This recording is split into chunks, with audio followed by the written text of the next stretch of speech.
문자는 저보다는 나이는 좀 어리지만 절친하게 지내는 대학 동기 목사로부터 받은 문자인데, 갑작스럽게 천국에 간 아내의 장례를 마치고 집에 돌아오니 마음이 몹시 힘들다, 그런 내용의 문자였습니다. 문자를 보면서 며칠 전 장례 소식을 듣고 찾아가 만났을 때에 아들이 9살인데 그 아들에게 엄마의 죽음을 어떻게 설명해야 될지 모르겠다면서 애써 눈물을 참던 그 친구의 모습이 떠올라서 순간 제 마음도 참 많이 아프고 힘들었습니다. 또 한 문자는 우리 성도님 가족분 중에 간단한 범칙금으로 끝날 수 있는 문제인데도 불구하고 이 범칙금을 낼 돈이 없어서 감옥에 가겠다 했다라는 안타까운 사연의 문자였습니다. 얼마나 경제적으로 어렵고 힘들었으면 돈 대신에 감옥에 가겠다고 했을까, 그런 생각을 하니 마음이 참 무겁고 아팠습니다. 그래도 그나마 다행인 것은 집행유예 처분을 받았다고 해서 그나마 마음이 좀 위로를 받았습니다. 여러분, 세상에 힘든 일, 안타깝고 어려운 일을 겪는 분이 어디 있을 분이겠습니까? 저와 여러분들이 살아가는 이 세상에는 우리를 안타깝게 하고 또 애통하게 만들고 슬프게 하고 힘들게 하는 또 충격적인 일들이 무척이나 많이 있습니다. 작년 우리나라 하루 평균 사망자 수가 820명이었다고 합니다. 그러니까 작년 한 해 동안 사망자 수가 얼마인가 하면 29만 8,900명이었습니다. 그러니 거의 30만 명이 1년 동안 죽은 것입니다. 그 중에는 연세가 많으셔서 장수하시다가 죽음을 맞이하신 분들도 계시겠지만 또 갑작스러운 사고로 인하여 질병으로 인해서 안타까운 죽음에 이른 분들도 많이 있습니다. 장수하시다가 죽음을 맞이하신 분들의 죽음도 참 슬프고 안타까운 것인데, 갑작스러운 사고로 인하여 또 질병으로 인하여 또 원치 않는 일들로 충격적인 죽음을 당했을 때에 그 가족들이 느끼게 되는 아픔과 슬픔과 충격이라고 하는 것은 아마 당해보지 않으면 잘 알지 못하는 이루 형용할 수 없는 그런 아픔과 슬픔과 충격이 가족들에게 있었을 겁니다. 네, 여러분, 그런 일들이 우리가 인생을 살아가다 보면 여러 가지 많은 일들을 겪게 된다라고 하는 겁니다. 여러분, 비단 죽음의 문제만 있는 것이 아닙니다. 통계청에 따르면 우리나라 신혼부부 3쌍이 결혼을 하게 되면 그 중에 한 쌍은 이혼을 한다고 합니다. 이혼하기까지 부부 사이에 얼마나 갈등이 많았겠습니까? 또 얼마나 그것 때문에 힘들고 괴롭고 어려웠겠습니까? 그리고 이혼하고 나면 그 가정의 자녀들이 받을 상처가 또한 얼마나 크겠습니까? 근데 그런 일들이 우리 주변에 드물지 않다라는 겁니다. 또 암과 같은 질병의 발생률도 대단히 높은 것을 보게 됩니다. 그래서 우리나라 사람들이 평균 수명을 다 한다라고 가정을 해볼 때에 남자는 3명 가운데 1명이, 여자는 4명 가운데 1명이 암 환자가 된다는 것입니다. 그러니 우리 주변에 암과 같은 질병으로 인하여 고통받고 있는 사람들도 너무너무 많이 있는 겁니다. 그런가 하면 우리나라 자영업자들의 절반가량은 별 수익도 없이 사업을 하고 있다고 합니다. 나름대로 여러 가지 준비를 하고 계획을 세우고 또 큰 꿈을 가지고 가게를 꾸미고 많은 돈을 투자해서 사업을 하기 시작했습니다. 또 애를 쓰면서 수고하고 노력했음에도 불구하고 아무것도 얻는 것이 얻지 못하고 오히려 돈을 잃어버리며 속상해하는 사람들도 무척이나 많다라고 하는 겁니다. 작년에 대학을 졸업한 졸업생 3명 가운데 2명은 일자리가 없어서 취직을 하지 못했다고 합니다. 일하고 싶은데 일할 능력도 있는데 일할 자리가 없어서 본의 아니게 놀고 있는 이 시대 청년들의 아픔이 우리 주변에도 얼마나 많이 있습니까? 그러니 보십시오. 우리가 살고 있는 이 세상 속에는 힘들고 괴로운 문제로 인하여 속상해하고 아쉬워하고 안타까워하며 슬퍼하는 사람들이 무척이나 많이 있다는 겁니다. 여러분, 전에도 말씀드렸지만 우리를 이처럼 힘들게 하는 세상의 여러 가지 문제들이 우리 믿음의 사람이라고 인해서 피해가는 것이 결코 아니라는 겁니다. 우리 믿음의 사람들도 이 세상 살아가는 동안에 똑같은 인생의 문제들을 그대로 겪을 수밖에 없는 것입니다.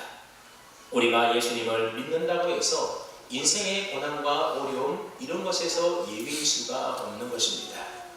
실제로 우리 교회 성도님들 가운데도 보게 되면 여러 가지 인생의 어려운 문제들로 인하여 힘들어 하시는 분들이 참 많이 있습니다.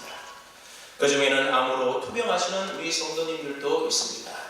또 숨쉬기 곤란해서 산소호흡기를 달고 지내시는 그런 분도 계십니다. 그러니 얼마나 힘들겠습니까? 그런가 하면 부부관계에 문제가 있어서 이혼 위기를 겪고 있는 또 갈등이 있는 그런 가정들도 있습니다.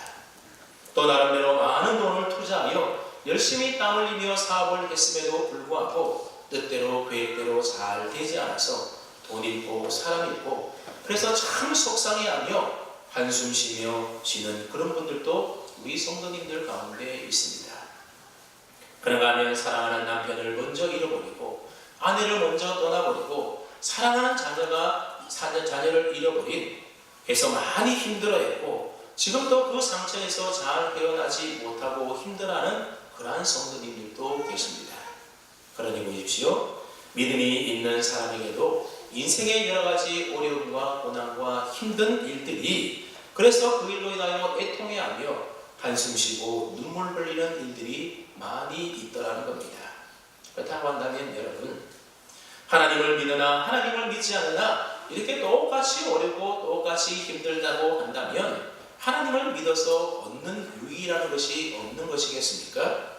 하나님을 믿어서 도움이 되는 그런 일들은 정말로 없는 것이겠습니까? 인생의 힘들고 괴로운 문제를 하나님을 믿는 믿음으로 이겨낼 수는 없는 것이겠습니까? 그렇지가 않다라는 겁니다. 세상에 그 어떤 문제가 있다 할지라도 하나님을 믿는 믿음으로 우리는 이겨낼 수가 있다는 것입니다. 요한일서 5장 4절 말씀을 보게 되면 하나님께로 난 자마다 세상을 이기느니라. 세상을 이기는 승리는 우리의 믿음이니라. 그렇게 말씀하고 있습니다. 믿음으로 세상을 이길 수 있다고 성경이 분명히 우리에게 말씀하고 있습니다. 그런데 안타까운 것은 무엇인가 하면 하나님 말씀 성경에는 분명히 믿음으로 세상을 이긴다 그렇게 기록되어 있음에도 불구하고 실제적 우리의 삶에서 믿음이 세상을 이기는가 하는 것입니다. 믿음이 내 삶의 문제를 극복하게 하는 힘이 되고 있는가를 우리가 좀 생각해 볼 때에 그렇지 못한 모습 때문에 참 안타까움이 있는 것입니다. 많은 경우에 믿음이 능력이 되지 못하고 믿음이 삶의 문제를 극복하는 힘이 되지 못하는 경우들을 우리가 너무나 자주 보지 않습니까? 세월이 지나갔지만 한때 국민배우라고 불렸던 최진실 씨가 스스로 목숨을 끊어서 그를 좋아했던 많은 사람들에게 큰 충격을 주었던 사건이 있었습니다. 그때 교회에서 장례를 인도했습니다. 그래서 위패에도 보면 성도 최진실 이렇게 쓰여 있는 것 아마 여러분들이 기억하실 줄로 압니다. 그리고 얼마 후에 그의 동생분 또한 안타까운 죽음을 맞이하게 됩니다. 그때도 역시 교회에서 맡아서 장례를 치러 주었습니다. 저는 그분들이 얼마나 교회를 다녔는지 또 그분들의 믿음이 얼마나 깊었는지 사실 그것에 대해서는 잘 알지 못합니다. 그러나 분명히 알 수 있는 것은 그분들이 죽음을 생각할 만큼 괴롭고 힘든 시간 동안에 그들에게 있어서 믿음이라고 하는 것은 아무런 능력이 그들에게 되지 못했다라고 하는 사실입니다.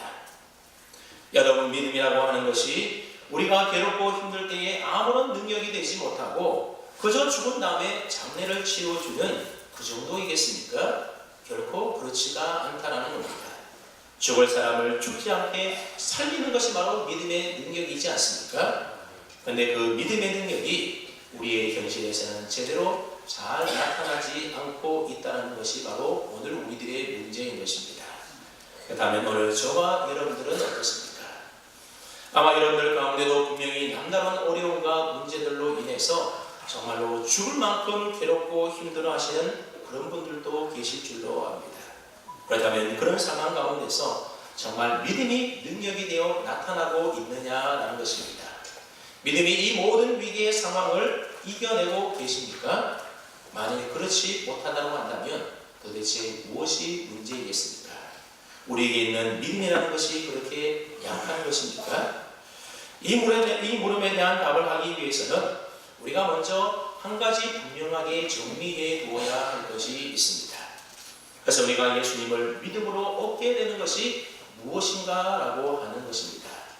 여러분, 저와 여러분들이 예수님을 믿음으로 얻는 것이 무엇입니까? 그것은 바로 영원한 생명, 즉 구원을 얻는 것입니다. 예수님을 믿으면 어느 누구나 예외 없이 100%다 영원한 생명, 구원을 얻게 되는 겁니다. 그러니까 예수님을 믿어서 얻게 되는 것은 구원이라는 겁니다. 그런데 사람들 중에는 예수님을 믿어서 얻게 되는 것이 세상에서 잘되고 형통하고 세상에서 복을 누리는 것이다, 그렇게 착각하는 사람들도 있다라는 겁니다. 그리고 그 복이라는 것도 그저 세상에서 잘되는 것이 복이다, 그렇게 생각을 합니다. 예수님을 믿어서 구원을 얻는다는 것과 예수님을 믿어서 복을 받는다는 것이 비슷해 보일지 모르지만 분명한 차이가 있다는 것입니다. 예수님을 믿음으로 구원을 얻게 된다고 생각하는 사람은 믿음으로 구원을 받았기 때문에 그 믿음으로 구원받았음에 대하여 감사하게 되고, 그리고 그 구원의 능력으로 어려운 세상의 일들을 이기며 극복하며 승리하며 나아갈 수 있게 됩니다. 네, 예수님을 믿어서 얻게 되는 것이 세상적인 형통이고 세상적인 복이라고 생각하는 사람은 세상에서 복을 누릴 때는 괜찮지만 세상의 어려움을 당하고 세상의 힘든 일들을 만나게 될 때는 자신의 믿음에 대하여 자책하게 된다는 겁니다. 그뿐 아니라 심지어 하나님을 원망하게 된다는 것입니다. 내가 이만큼 열심히 믿었는데 내 삶이 왜 이렇게 어렵고 힘드나, 그렇게 불평이 나오게 되는 것입니다. 여러분, 오늘 저와 여러분들이 예수님을 믿어서 가장 궁극적으로 얻게 되는 것은 세상의 형통이 아니라 영원한 생명, 구원을 얻는다는 것입니다. 이것을 우리가 확실히 잘 정리해 놓지 못하면 세상에서 가장 귀한 구원의 은총을 받았음에도 불구하고 힘든 일, 어려운 일 만나게 되면 나는 아무것도 예수 믿어서 받은 것이 없다, 그렇게 불평하게 되고 원망하기가 쉽다는 겁니다. 그렇다면 여러분, 우리가 예수님을 믿어 얻게 되는 것이 구원이라고 한다면 그 구원이 이 세상에서 아무런 능력이 없고 그저 나중에 죽어서 천국 가는 것이 우리의 구원이고 우리의 믿음이겠습니까? 이 세상 살면서 지금 내가 힘들고 괴롭고 그래서 죽게 생겼는데 아무런 능력으로도 나타나지 못하는 것이 믿음이고 우리의 구원입니까? 결코 그렇지가 않습니다. 오늘 하나님께서 우리에게 주신 본문 말씀을 한번 잘 주목해서 보실 수 있기를 바랍니다. 오늘 본문 이사야 40장인데 그 앞부분부터 기록된 말씀들을 우리가 읽어보게 되면 이스라엘 사람들이 지금 하나님을 크게 원망하고 있습니다.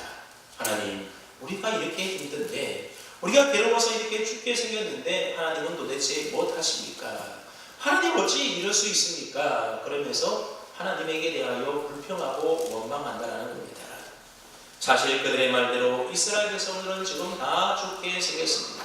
나라가 망해서 무너지게 생겼습니다. 그런데 그들에게는 해결할 방법도 능력도 없었다는 겁니다. 그래서 그들은 피곤하고 지쳐 있었고, 그래서 그들이 할 수 있는 일이라고 하는 것은 그저 이런 어려운 상황에 대해서 하나님에 대하여 원망하고 불평하는 일뿐이었다는 겁니다. 이러한 그들의 불평에 대하여 하나님이 뭐라고 말씀하시는가 하면, 그렇지 않다. 나는 너희를 잊은 적이 없다. 부모가 자녀를 혹 잊었을지라도 나는 너희를 잊은 적이 없다. 나는 너희를 떠난 적이 없다. 나는 여전히 너희와 함께하는 너희의 하나님이다. 그렇게 하나님이 말씀하십니다. 그러면서 하나님께서 그들에게 아주 중요한 말씀으로 처방을 해주고 있는데, 마치 병들어서 신음하며 힘들어 지쳐있는 환자에게 의사가 처방하는 것처럼 피곤하여 지쳐있는 이스라엘 백성들을 향하여 하나님이 처방을 내려주십니다. 그 처방이 바로 오늘 본문의 말씀입니다. 오늘 말씀을 보게 되면 소년이라도 피곤하며 곤비하며 장정이라도 넘어지며 쓰러지되 오직 여호와를 앙망하는 자는 새 힘을 얻는다. 그렇게 하나님이 말씀하셨습니다. 여러분, 소년과 장정이라고 하는 사람들은 혈기가 왕성하기 때문에 아무리 뛰고 다닌다 할지라도 피곤하지 않고 쓰러질 일이 거의 없는 사람들입니다. 그런데 그들은 혹 피곤하여 넘어질지라도 어떠한 자는 새 힘을 얻는다는 겁니까? 여호와를 앙망하는 자, 여호와를 앙망하는 그 사람은 새 힘을 얻게 된다는 것입니다. 여러분, 앙망한다는 것이 무엇입니까? 앙망한다는 것은 우러러 바라본다는 것이 바로 앙망한다는 겁니다. 쉽게 말하면 떨구었던 고개를 들고 바라보는 것이 바로 앙망하는 것입니다. 하나님은 피곤하고 지친 이스라엘 백성들을 향하여 떨구었던 너희들의 고개를 들고 나를 바라보라고 지금 말씀하고 있는 겁니다. 그러면 하나님이 새 힘을 주시겠다라는 것입니다. 여러분, 우리가 잘 알고 있는 복음성과 가사 가운데 하나님을 앙망하는 것이 어떤지에 대하여 잘 표현해주고 있는 그런 찬양이 있는데, 그 찬양은 바로 괴로울 때 주님의 얼굴 보라라고 하는 제목의 찬양입니다. 가사를 보면 이렇습니다. 괴로울 때 주님의 얼굴 보라, 평화의 주를 바라보아라. 세상에서 시달린 친구들아, 위로의 주님 바라보아라. 힘이 없고 내 마음 연약할 때 능력의 주님 바라보아라. 주의 이름 부르는 모든 자는 힘주시고 늘 지켜주시니 눈을 들어 주를 보라. 내 모든 염려 주께 맡기라. 슬플 때에 주님의 얼굴 보라. 사랑의 주님 안식 주리라. 이런 가사의 내용입니다. 한번 가사를 잘 생각하면서 한번 1절, 2절 함께 불러보겠습니다.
세상에서 시달려 지칠 때에 힘이 없고 연약할 때에 어떻게 하라는 겁니까? 주님의 얼굴을 바라보는 것입니다.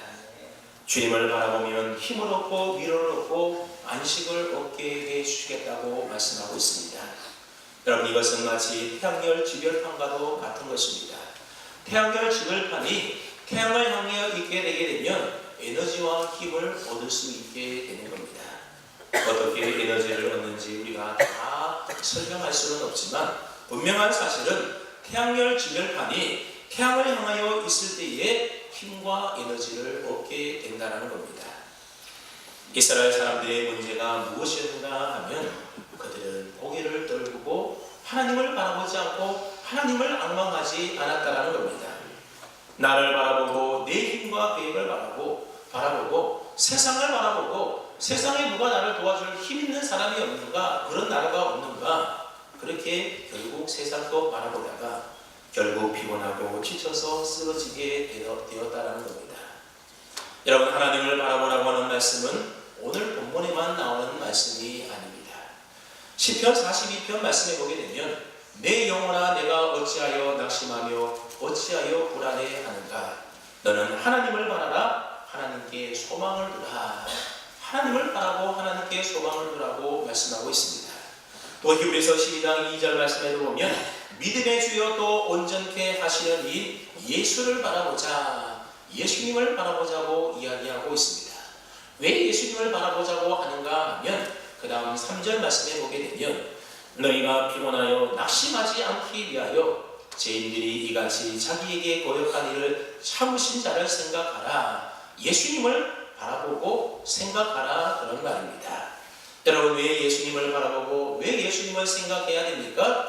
우리가 피곤하고 낙심치 않기 위하여 예수님을 바라보고 예수님을 생각해야 된다는 겁니다. 여러분, 실제로 이런 성경 말씀대로 예수님을 바라보고 예수님을 생각하면 하나님께서 나를 지극히 사랑하고 계신다는 사실을 우리가 느낄 수가 있습니다. 하나님께서 여전히 내가 고통 가운데에, 어려움 가운데에, 눈물 나는 상황 가운데 놓여 있다 하더라도 하나님이 여전히 나와 함께 계시고 나를 인도하고 계신다는 그 사실을 우리가 깨달을 수 있게 됩니다. 그래서 우리의 마음과 생각이 달라지게 되는 겁니다. 또 우리가 하나님을 앙망하고 하나님을 바라볼 때에 때로는 하나님께서 치료의 강성 비춰주셔서 우리의 몸의 약한 부분을 치료하시고 회복시켜 주시는 역사도 우리가 경험할 수 있게 되는 겁니다. 그러므로 사랑하는 성도 여러분, 하나님의 말씀대로 고개를 들어서 하나님을 바라볼 수 있기를 바랍니다. 우리가 하나님을 바라볼 때에 힘을 얻을 수가 있습니다. 그런데 여러분, 우리가 하나님을 바라보며 생각할 때에 그저 한두 번 슬쩍슬쩍 바라보서는 안 되는 겁니다. 언제나 꾸준하게 지속적으로 주님을 바라보아야 됩니다.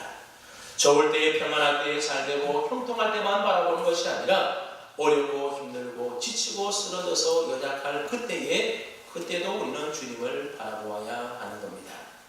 저와 여러분들이 예수님을 믿는다고 해서 세상의 모든 문제와 위험들이 우리를 피해가는 것이 아니라고 했습니다. 모든 일들이 저절로 다 잘되고 형통하고 좋아져서 우리의 삶의 걱정, 근심 없어지는 것이 아니라는 겁니다. 예수님 믿어도 똑같이 어렵고 예수님 믿어도 똑같이 죽을 만큼 힘겨울 때가 있다는 겁니다. 또 우리의 미래에 대한 어떤 기대가 보이지 않을 때도 있습니다. 그러나 그때도 우리는 생각해야 하는 겁니다. 나는 하나님의 사랑받는 자녀라고 하는 것을 우리는 자꾸만 생각하고 또 생각해야 됩니다. 하나님은 나를 사랑하고 계시고 나를 위하여 아낌없이 가장 귀한 독생자 예수님까지 내어주셨는데 무엇이 아깝다고 내어주시지 않겠는가? 그리고 하나님은 모든 것을 합력하여 선을 이루어주시는 분이다. 이러한 사실에 대해서 우리는 자꾸만 생각해야 하는 겁니다. 그리고 지금 내가 당하고 있는 이 모든 일들 또한 다 지나가게 될 것이다. 이 말씀을 우리가 믿고 또한 계속해서 주님 생각해야 합니다. 여러분, 이렇게 생각하는 것이 별것 아닌 것 같지만 이 속에서 우리에게 능력이 나타나게 되는 겁니다. 믿음 없는 사람은 아예 이런 생각을 할 수가 없지 않습니까? 그래서 믿음 없는 사람들은 힘을 얻을 수가 없는 겁니다. 그러다 보니 여러 가지 문제와 힘든 상황 가운데 함몰되어서 결국 쓰러지고 넘어지게 되고 일어날 수 없게 되는 것입니다. 그런데 하나님을 믿는 믿음의 사람들은 하나님을 바라보고 하나님을 생각하고 그래서 하나님이 공급하시는 새 힘을 얻을 수가 있는 겁니다.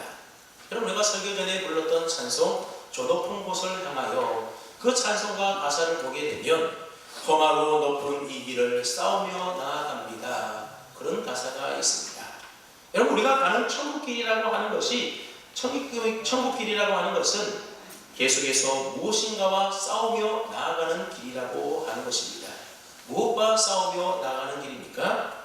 나를 자꾸만 굴복시키게 만들고 좌절하게 만들고 한숨 쉬게 만드는 그러한 상황과 싸운다는 겁니다.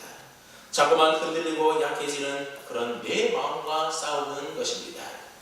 여러분, 저와 여러분들이 믿음을 가지고 사는데 이런 인생의 힘든 상황에서 도대체 우리가 믿음을 가지고 산다라고 하는 것은 어떻게 사는 것을 말하는 것이겠습니까?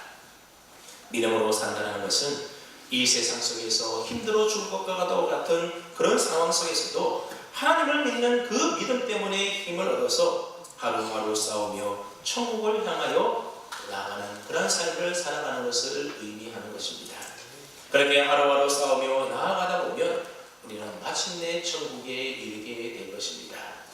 여러분, 요한복음 14장 1절로 2절 말씀을 보게 되면 예수님께서 제자들에게 마지막 고별 설교하신 내용의 말씀이 있는데, 그때 예수님께서 제자들에게 뭐라고 말씀하시는가 하면 너희는 마음에 근심하지 말라. 그렇게 말씀하셨습니다. 내가 곧 있으면 잡혀서 십자가에 죽게 될 것이고 너희들도 많은 고난을 당하게 될 것인데 그때 어떻게 하라는 것입니까? 좌절하고 낙심하고 그러지 말고 너희 마음에 근심하지 말라라고 말씀하십니다. 왜 마음에 근심하지 말라는 겁니까? 그 다음 말씀에 보게 되면 내 아버지 집에 거할 곳이 많도다. 내가 너희를 위하여 거처를 예비하러 가노라. 그렇게 예수님이 말씀하셨습니다. 예수님 믿는 사람들의 인생의 최종적인 목적지는 바로 하나님 나라 천국이라는 겁니다. 저와 여러분들은 이미 그 천국을 선물로 받지 않았습니까? 삶에 문제가 있고 어려움이 닥쳐와도 주님께서 예비해 놓으신 그 나라 천국에 갈 때까지는 우리는 날마다 믿음을 가지고 싸우며 살아가는 것입니다. 여러분, 이 세상 살아갈 때에 믿음을 가지고 사나 믿음 없이 사나 똑같은 문제가 생기고 똑같이 힘든 어려운 일들이 찾아온다는 겁니다. 그러나 다른 것이 있는데 믿음의 사람들은 떨궜던 고개를 들어서 하나님을 바라보고 하나님을 생각한다는 것이 다르다고 하는 겁니다. 우리가 하나님을 바라볼 때 하나님의 힘이 우리에게 공급되는 것이 다르다는 겁니다. 그래서 하나님이 주시는 힘으로 하루하루 믿음으로 우리가 싸우며 살아가다 보면 이 모든 것들이 결국 다 지나가게 되는 것이고 결국에는 하나님께서 저와 여러분을 위하여 예비해 놓으신 영광의 천국에 이르게 되는 것입니다. 여러분, 오늘 본문은 너무너무 귀한 말씀입니다. 오늘 본문 말씀을 우리가 좀 뜻을 생각하며 다시 한번 좀 읽어봤으면 좋겠는데 우리 먼저 27절 말씀을 읽는데 야곱과 이스라엘이라고 하는 말 대신에 그 단어 대신에 여러분들의 이름을 넣어서 한번 우리 27절 말씀을 함께 읽어봅니다. 시작. 무누마 어찌하여 내가 말하며 무누마 내가 이르기를 내 길은 여호와께 숨겨졌으며 내 생사는 내 하나님에게서 벗어난다 하느냐. 여러분, 이게 무슨 말입니까? 하나님께서 내 모든 상황, 내가 지금 당하고 있는 인생의 어려움과 그 모든 슬픔을 하나님이 모르지 않고 다 알고 계신다는 겁니다. 내가 얼마나 힘들고 얼마나 괴로운지 얼마나 마음 아픈지 하나님이 이미 다 알고 계신다는 겁니다. 여러분, 이 하나님은 어떤 분이십니까? 그 다음에 나오는 28절, 25절 말씀을 또 보십시오. 자, 우리 한번 28절, 25절 말씀 하나님이 어떤 분인지 한번 생각하면서 함께 읽어봅니다. 시작.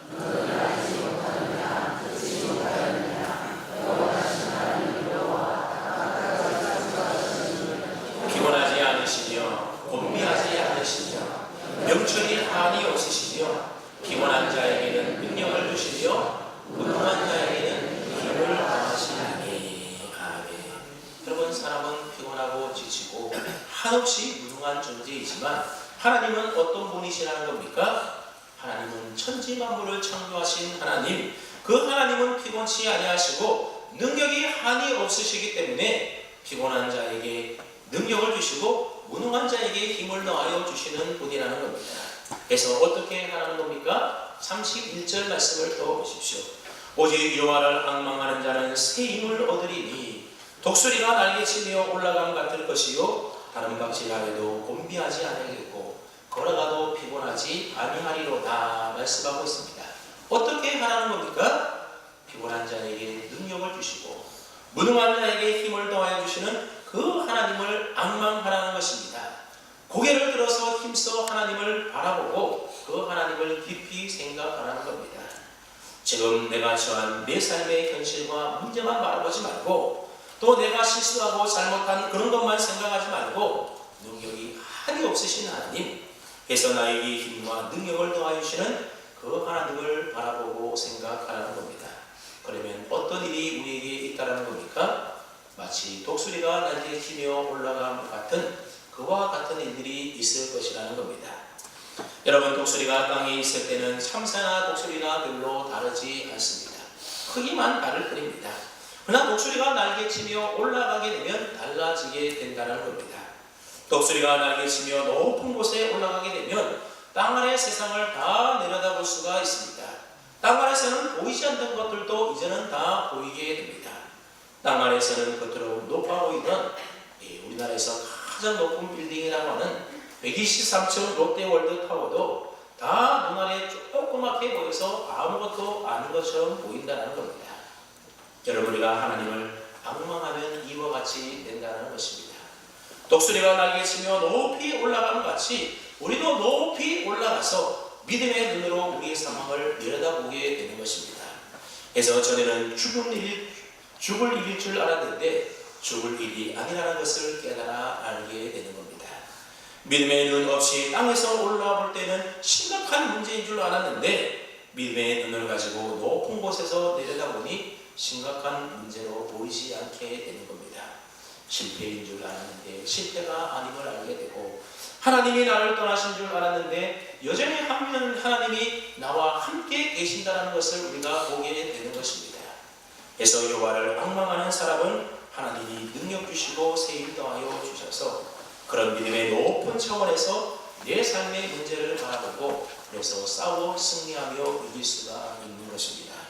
자녀선 여러분, 이 세상에 살면서 문제없는 사람 아무도 없습니다. 다 힘든 문제 다 안고 살아가기 마련입니다. 그리고 물어보면 나 자신이 당하고 있는 이 문제가 가장 힘들고 심각하다, 그렇게들 이야기를 합니다. 그만큼 힘들다는 겁니다. 그러나 그렇더라도 우리 믿음의 사람들에게는 방법이 없는 것이 아니고 방법이 있다는 겁니다. 그 방법이 무엇입니까? 힘써 떨구었던 우리들의 고개를 들어서 힘써 하나님을 바라보는 것입니다. 믿음생활, 신앙생활이라고 하는 것은 그리 복잡하고 어려운 일이 아닙니다. 고개를 들어서 힘써 하나님을 바라보는 것, 그것이 믿음생활이고 우리의 신앙생활입니다. 그럼 오늘 저와 여러분들이 이렇게 주일 예배를 드리면서 세상을 바라보고 힘든 환경만 바라보는 우리의 눈을 들어서 다시 한번 힘써 하나님을 바라볼 수 있기를 바랍니다. 마귀는 자꾸만 우리를 속입니다. 내 삶의 문제가 심각하고 어렵고 힘들게 바라보게 해서 자꾸만 우리의 고개를 떨구게 만듭니다. 너는 실패했다고, 더 이상 너에게는 가능성이 없다고 마귀는 떨구어진 우리의 고개를 다시 들지 못하도록 만듭니다. 또 마귀는 세상의 분주한 일들로 우리로 하여금 점점 하나님으로부터 멀어지도록 만들어버립니다. 우리는 이러한 마귀의 계략에 속아 넘어가서는 안 되는 것입니다. 우리가 고개를 떨구고 하나님을 바라보지 않고 하나님께서 점점 멀어진다라고 한다면 우리는 하나님으로부터 힘과 능력을 공급받을 수가 없습니다. 그러면 문제 속에 빠져서 헤어나올 수 없게 되는 겁니다. 그러나 그럴 때일수록 우리의 고개를 들고 힘써 주님을 우리가 바라볼 때에 하나님이 더하여 주시는 힘과 능력을 우리가 공급받아서 하루하루 믿음으로 싸우며 살아가다 보면 마침내 이 모든 어려움도 다 지나가게 되고, 그래서 저 영광의 나라에 다다라서 그 영광을 저와 여러분들이 영원토록 누릴 수 있게 될 것입니다. 그러므로 사랑하는 성도 여러분, 지금 여러분 앞에 여러분들을 힘들게 하고 지치고 하고 피곤하게 만드는 인생의 어려움이 꼭 있다 하더라도 여러분 고개를 떨구지 마시고 고개를 들어 주님을 바라볼 수 있기를 바랍니다.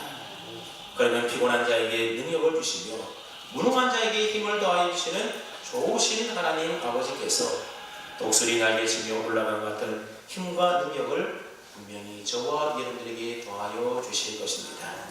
저와 여러분 모두가 그렇게 날마다 하나님이 주시는 새 힘을 공급받아서 믿음의 선한 싸움을 싸우면서 저 높은 곳 천국을 향하여 한 걸음 한 걸음 나아갈 수 있기를 바랍니다. 그렇게 함으로 우리가 당하고 있는 이 모든 것들도 결국 다 지나가게 되고, 그래서 우리 주님 예비해 주신 영광스러운 천국에서 저와 여러분들이 구원의 은총과 기쁨과 영생을 마음껏 누릴 수 있는 은혜가 있기를 주님의 이름으로 축원합니다.